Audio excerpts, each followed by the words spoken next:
Parents said, it's just a get-together, when I wasn't invited to my sister's engagement party. So I took off on a solo trip instead. Hours later, my whole family was calling, crying. I'm Sarah, and I need to get this off my chest because what happened last weekend has completely changed my relationship with my family forever. This is going to be long, but trust me, the ending is worth it. For context, I'm 28 years old, work as a marketing director for a tech startup in Seattle, and I've always been the black sheep of my family. My younger sister Madison, 25, has been the golden child since birth. She's a nurse, engaged to her college sweetheart Jake, and can apparently do no wrong in my parents' eyes. Meanwhile, I moved across the country for my career, chose not to have kids yet, and generally live life on my own terms. The favoritism has always been obvious, but I've learned to deal with it. What happened last weekend, though, crossed every line imaginable. It started on Thursday when my mom, Patricia, called me during my lunch break. She seemed nervous, which was unusual for her. Hey sweetie, I just wanted to let you know that Madison and Jake are having a little get-together this Saturday. Nothing fancy, just a casual thing with close friends. I thought it was weird she was telling me about a random party I wasn't invited to, but I brushed it off. Okay, sounds fun for them. Right, exactly. It's really nothing special, just some people coming over for dinner and drinks. Very low-key. The conversation felt strange, but I didn't think much of it until Friday evening when my cousin Emma called me, absolutely livid. Sarah, please tell me you're kidding about not going to Madison's engagement party tomorrow. My blood turned to ice. What engagement party? The one your whole family has been planning for months? The one with a catered dinner, professional photographer, and custom decorations? The one where Jake's parents flew in from Denver and your extended family is driving hours to attend? I sat down heavily on my couch, processing this information. Emma, my mom specifically told me it was just a casual get-together with close friends. Sarah, there are 60 people invited. I have the invitation right here. It says join us for an elegant evening celebrating Madison and Jake's engagement. This is not casual. After Emma sent me photos of the elaborate invitation, complete with gold foil lettering and RSVP cards, I called my mom back. My hands were shaking as I dialed. Mom, I just found out about Madison's actual engagement party tomorrow. There was a long pause. Oh honey, like I said, it's really just a small gathering. 60 people is not small. There's catering, decorations, and a photographer. Why wasn't I invited to my own sister's engagement party? Another pause. Well, Madison thought. We all thought it might be better if you weren't there. You know how you can be sometimes. How I can be? What does that mean? You know, Sarah. You tend to make things about yourself. And with your lifestyle being so different from Madison's, we just thought it would be more comfortable for everyone if this was more of a traditional celebration. I was speechless. My own family had deliberately excluded me from one of the biggest events in my sister's life and then lied to my face about it.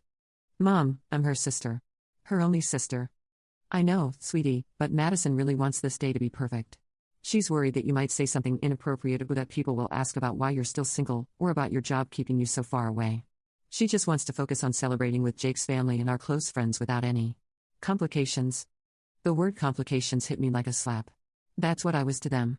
A complication. I see. Well, I hope Madison has her perfect day. I hung up and immediately started crying. Not just from hurt, but from rage.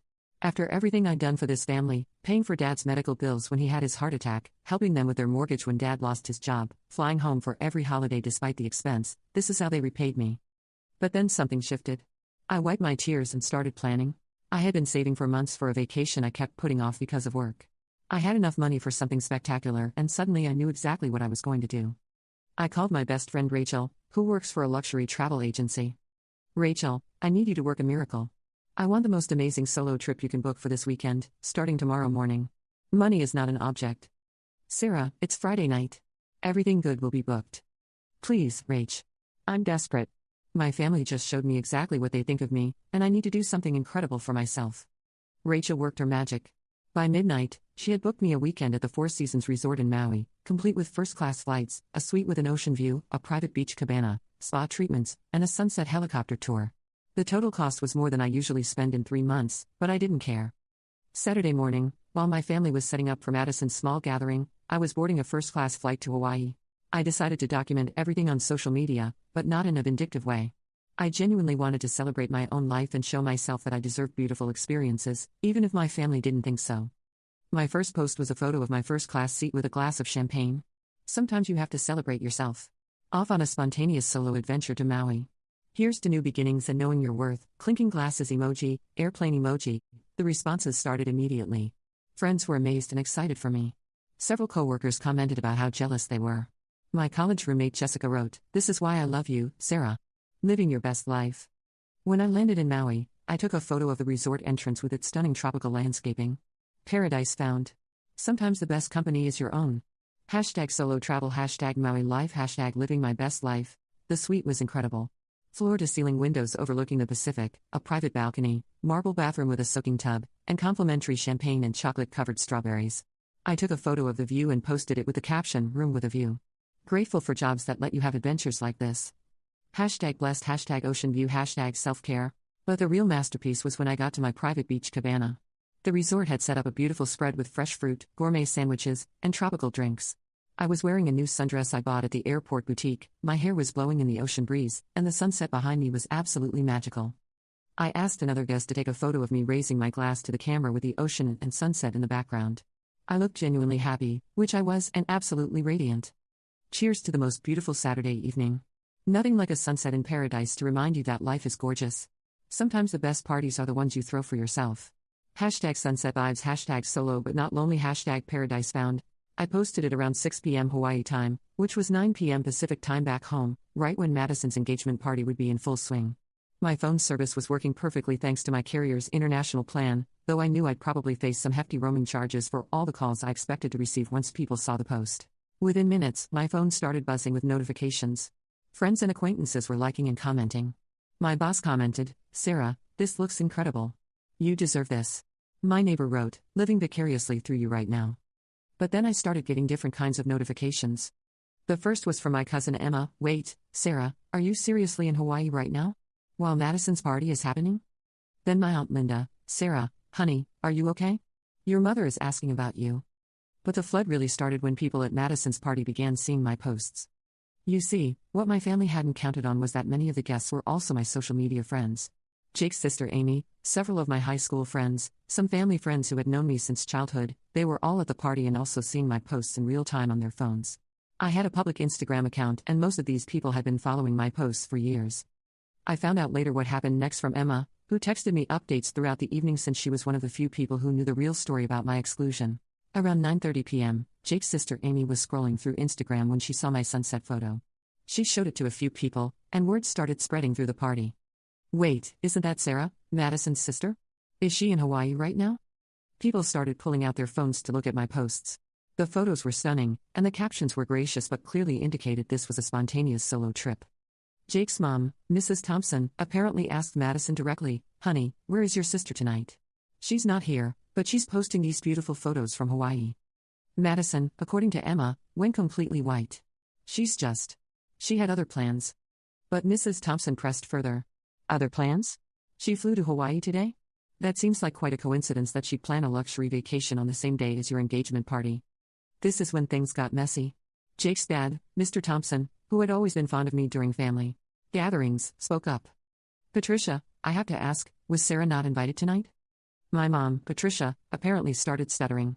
"Well, it's complicated. She lives so far away, and we kept it small." But Emma jumped in. "Small? There are 60 people here. And Sarah lives in Seattle, not Antarctica. She could have easily flown here if she'd been invited." Jake's parents exchanged looks. Mrs. Thompson said, "I specifically asked about Sarah when we were planning this because I wanted to meet her. You told me she couldn't make it because of work commitments." That's when everything unraveled. Madison broke down crying and admitted that they hadn't invited me because they were worried I would cause drama or make inappropriate comments about their relationship. Jake looked horrified. "Madison, we didn't discuss not inviting your sister. I assumed she couldn't come because of distance or work." Jake's parents were visibly upset. Mrs. Thompson said, "I cannot believe you would exclude your own daughter from her sister's engagement party. And then lie about it." The party atmosphere completely shifted. People were uncomfortable, whispering among themselves, and several guests started making excuses to leave early. But it got worse. My dad's sister, Aunt Karen, had apparently been drinking and was not having any of my family's excuses. She stood up and said loudly enough for everyone to hear, "This is absolutely disgraceful. Sarah has done more for this family than anyone else. She paid for Robert's medical bills, helped with your mortgage, and flies here for every holiday despite living across the country. And this is how you repay her? By excluding her and lying about it? While she's off living her best life in Hawaii, you're here making excuses for treating your own daughter like garbage." Emma said the room went dead silent. Jake's parents decided to leave. Mrs. Thompson told Madison, "We're disappointed in how this was handled. We'll talk more when emotions aren't so high. By 10 p.m., about half of the 60 guests had left early. Madison was crying in the bathroom, Jake was arguing with my parents in the kitchen, and the professional photographer was awkwardly packing up his equipment since the celebration had completely fallen apart. That's when the phone calls started. The first call came at 10:15 p.m. Hawaii time, 1:15 a.m. back home. It was my mom, and she was crying hysterically. "Sarah, honey, you need to come home right now. The party is ruined, Madison is devastated, and Jake's parents left. Everyone's asking about you and your Hawaii trip."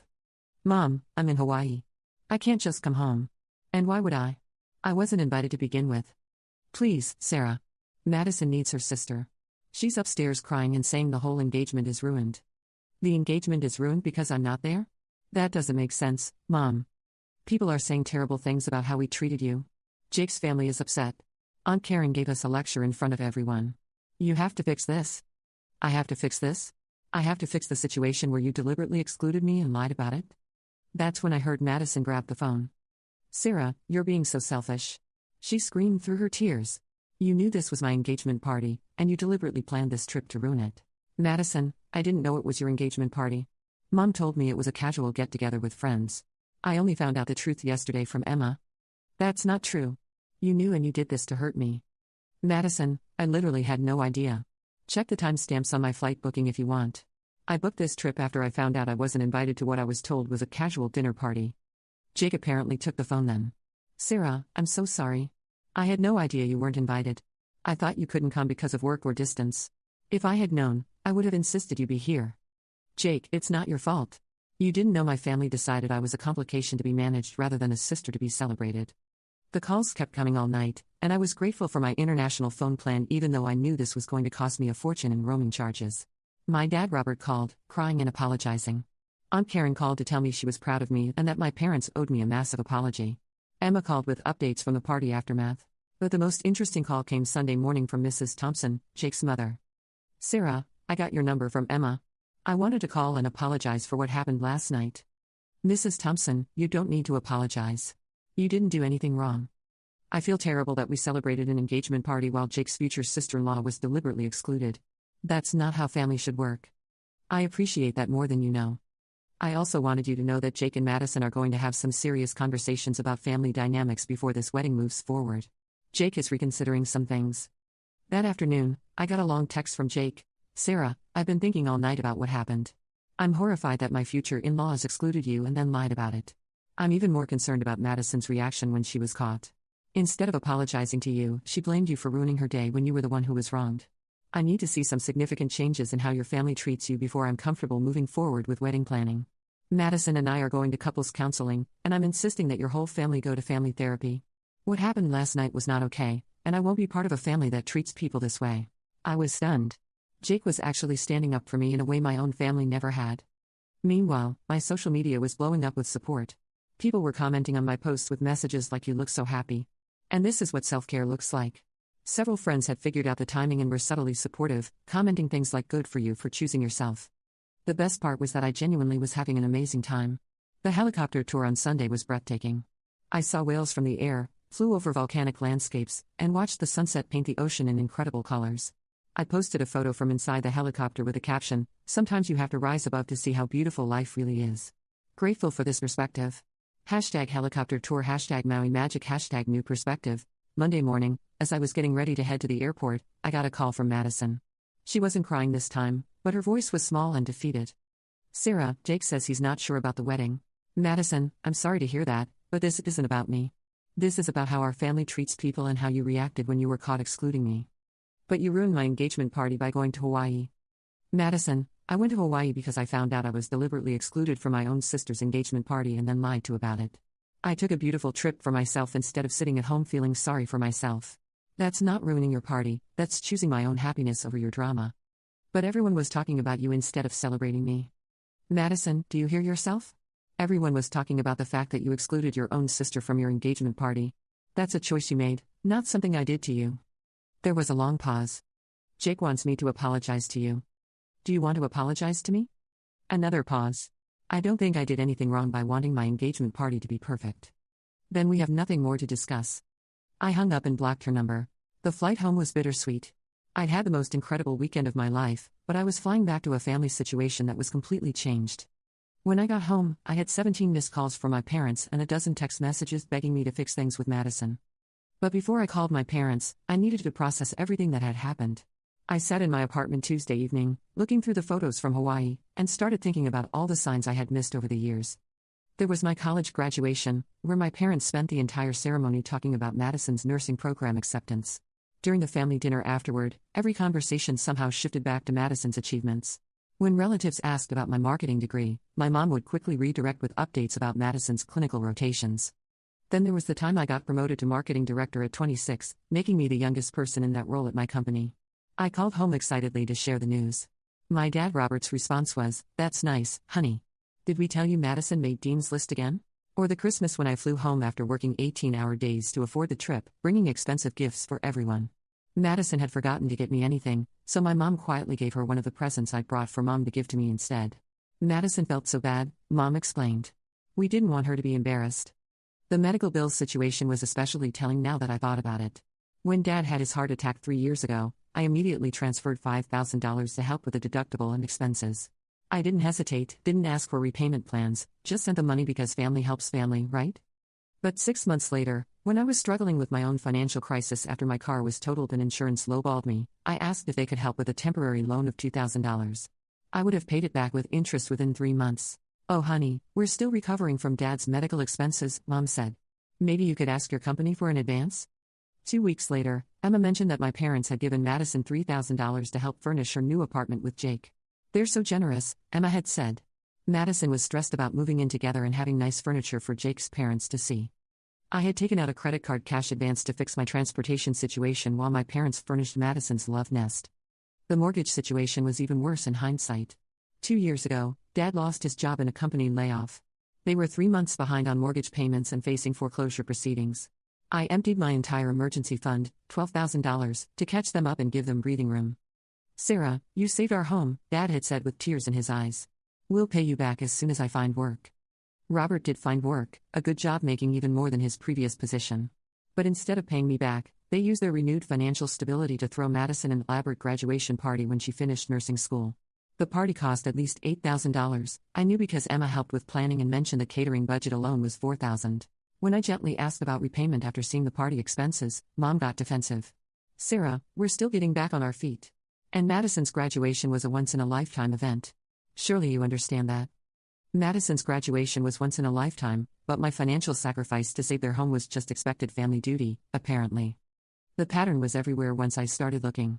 Every holiday I flew home, spending money on flights I could barely afford as a young professional building my career. Madison drove 2 hours from her apartment, spending maybe $40 in gas. But somehow, I was the one who never made time for family because I lived further away.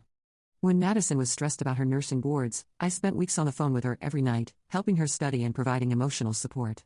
When I was dealing with a nightmare situation with a previous boss who was sexually harassing me, I called home for support and was told, "Well, maybe you should consider whether moving so far from family was worth it if your job situation is so difficult."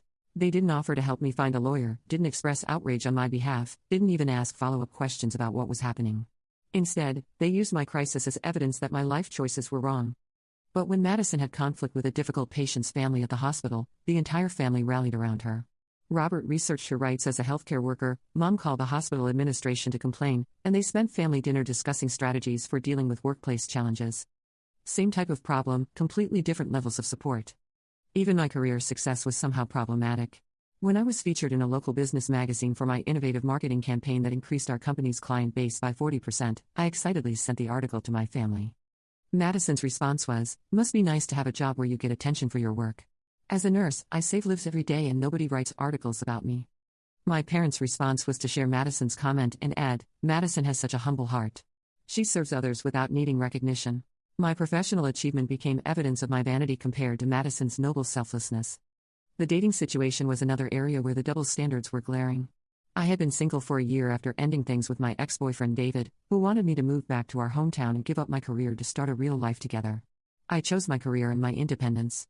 My family's reaction was constant pressure about my biological clock, suggestions that maybe I was too picky, and gentle hints that successful women sometimes have to compromise to find love. Meanwhile, Madison dated Jake for 6 months before they moved in together, got engaged 8 months after that, and was celebrated for knowing what she wanted and not wasting time when you find the right person. Same life choices framed completely differently based on which daughter was making them. The more I thought about it, the more I realized that this engagement party exclusion wasn't an anomaly. It was the culmination of years of being treated as a supporting character in my own family's story. I was the daughter who could be counted on to provide financial support, emotional labor, and crisis management, but who couldn't be trusted to behave appropriately at important celebrations. I was reliable enough to save their house but too embarrassing to include in family milestones. That realization was actually liberating. I had been trying so hard to earn their approval and equal treatment, but the game was rigged from the start. Madison would always be the beloved daughter who could do no wrong, and I would always be the problematic one whose contributions were expected but whose presence was conditional. Wednesday evening, Emma called with more details about the aftermath of the party. "Sarah, you should know that people are still talking about what happened. Not in a gossipy way, but people are genuinely concerned about how you were treated." "What do you mean?" "Well, Jake's Aunt Jennifer pulled me aside at the grocery store yesterday.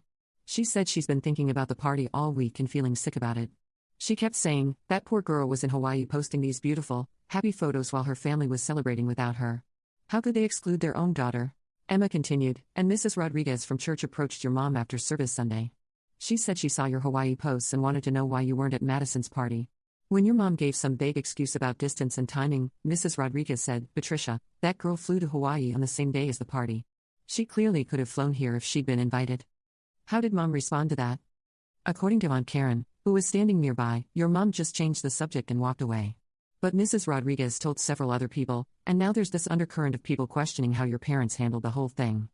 This was interesting. The social consequences were extending beyond just Jake's family being upset.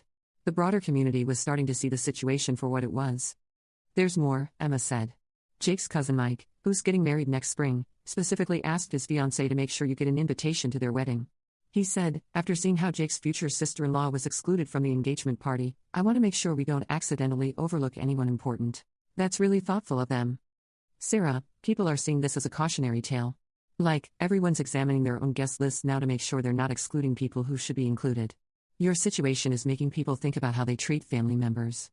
The ripple effects were bigger than I had imagined. My family's dysfunction was becoming a community conversation about how families should treat each other. Thursday brought another revelation when my college friend Jessica called. We had been dorm mates freshman year and stayed in touch through social media, but we hadn't talked in months. "Sarah, I hope this isn't overstepping, but I saw your Hawaii posts over the weekend, and I've been thinking about them ever since." "Oh, thanks. It was an incredible trip. The thing is, I remember how you used to talk about your family dynamics in college. You were always so stressed about not being good enough for them, always trying to prove yourself worthy of their love and approval. I had forgotten how much I used to confide in Jessica during late-night conversations in our dorm room. Looking at your Hawaii photos, though, you looked genuinely happy in a way I hadn't seen in your posts for years.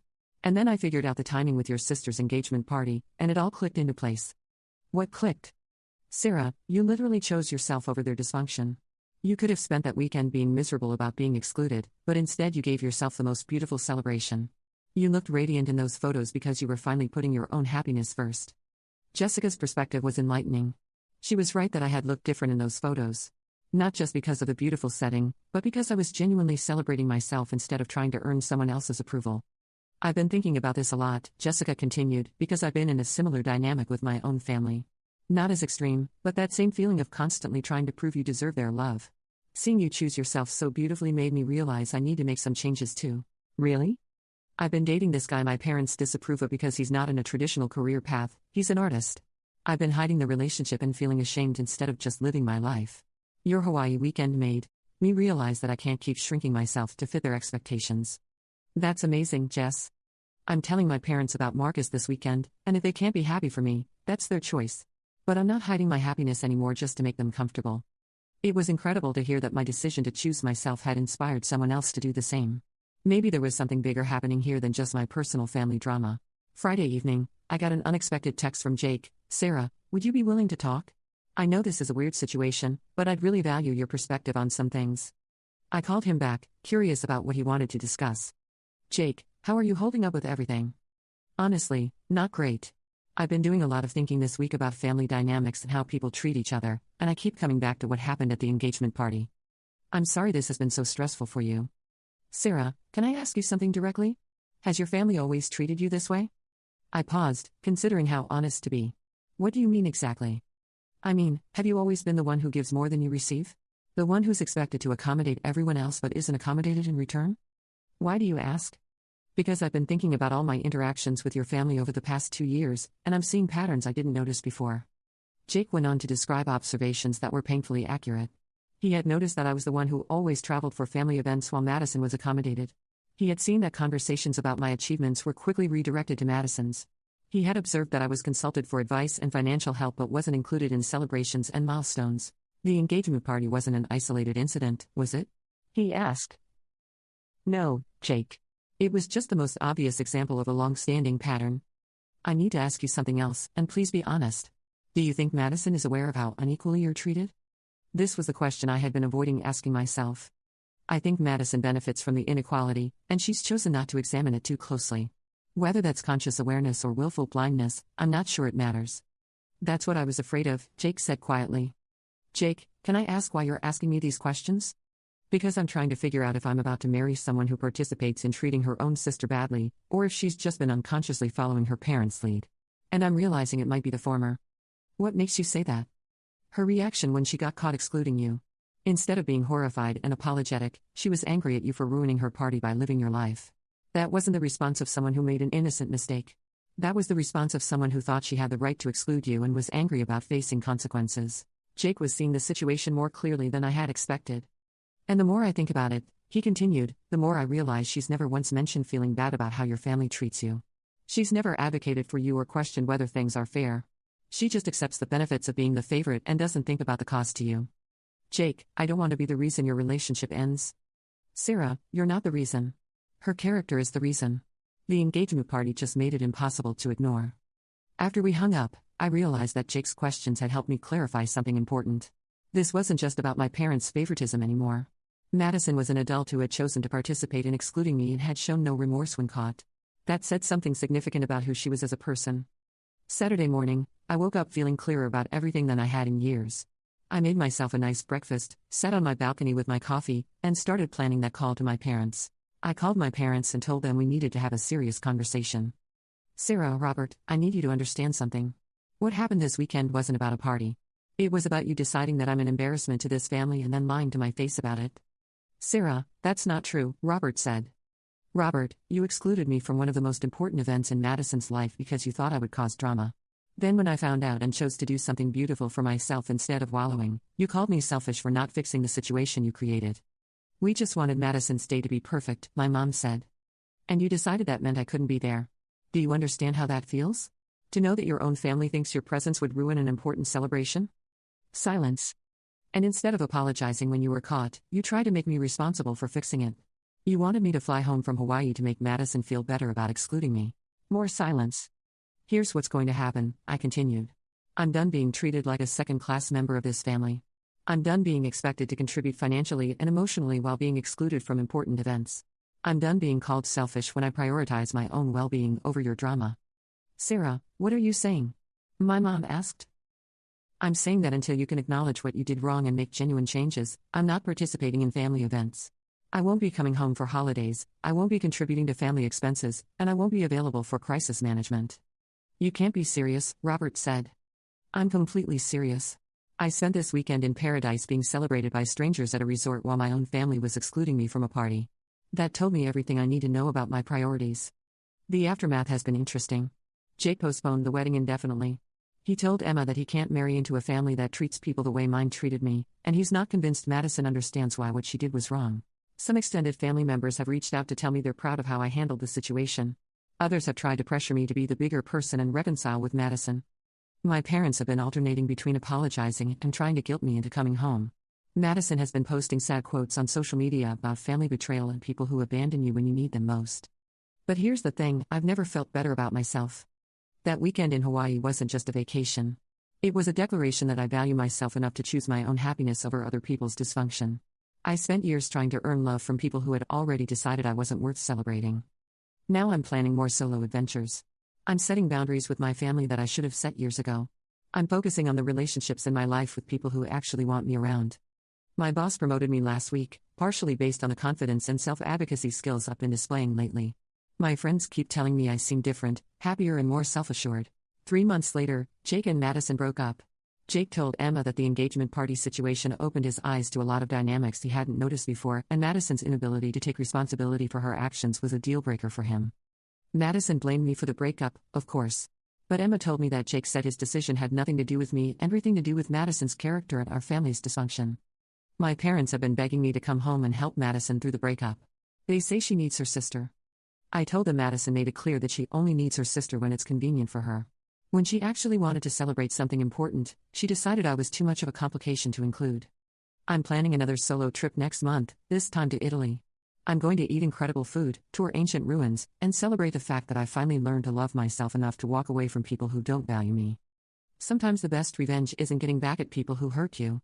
Sometimes it's living such a beautiful life without them that they can see exactly what they lost when they decided you weren't worth keeping around.